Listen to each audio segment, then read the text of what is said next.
सनहेवन के जादुई राज्य में जो नाम की एक तेज और जिज्ञासु राजकुमारी रहती थी। उसके सुनहरे बाल, चमकदार नीली आंखें और जिज्ञासा से भरा दिल था। राज्य अपनी गर्मजोशी और खुशी के लिए मशहूर था, लेकिन एक दिन कुछ अजीब हुआ। सूरज कम चमकने लगा और लोग छोटी बातों पर लड़ने लगे। फूल मुरझा गए, नदियां धीमी हो गईं और पक्षी भी धीमे स्वर में गाने लगे। जो अपने लोगों की चिंता में बुद्धिमान सलाहकार एल्डर तालोस से मदद मांगने गई। एल्डर थालोस, हमारे राज्य को क्या हो रहा है? जो ने पूछा। थालोस ने अपनी लंबी चांदी की दाढ़ी सहलाई। राजकुमारी, दया का क्रिस्टल जो राज्य को गर्म और सुखी रखता है, मंद पड़ गया है। इसे शुद्ध और दयालु हृदय वाले किसी व्यक्ति द्वारा ठीक किया जाना चाहिए। जो की आंखों में दृढ़ संकल्प की चमक आ गई। मैं क्रिस्टल ढूंढूंगी और उसकी चमक वापस लाऊंगी। तालोस ने जो को 3 जादुई जगहों का एक नक्शा दिया। भूलने का जंगल, प्रतिध्वनि की घाटी और आईनों का पहाड़। हर जगह एक चुनौती थी जो क्रिस्टल की रोशनी जगा सकती थी। पहले जो ने विस्मृति के जंगल में प्रवेश किया। यहाँ उसे ऐसे जीव मिले जो साझा करना और देखभाल भूल गए थे।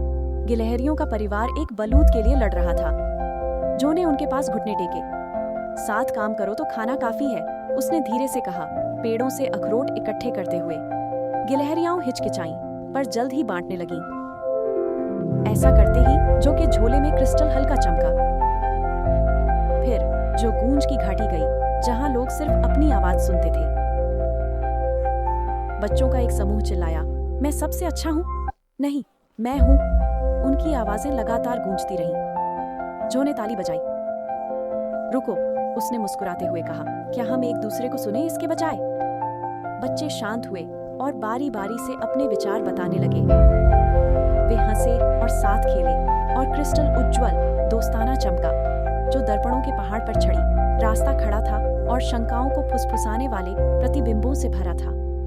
तुम काफी मजबूत नहीं हो, एक आईने ने कहा। जो रुकी, पर फिर वो सीधी खड़ी हो गई।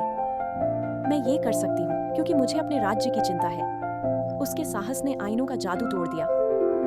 छोटी पर दया का क्रिस्टल छोटे सूरज की तरह चमका, पूरी तरह बहाल। जो ने उसे ऊंचा उठाया और उसकी रोशनी पूरे राज्य में फैल गई। जब जो सनहेवन लौटी, सूरज ज्यादा चमका, फूल खिले और हवा में हंसी गूंजी।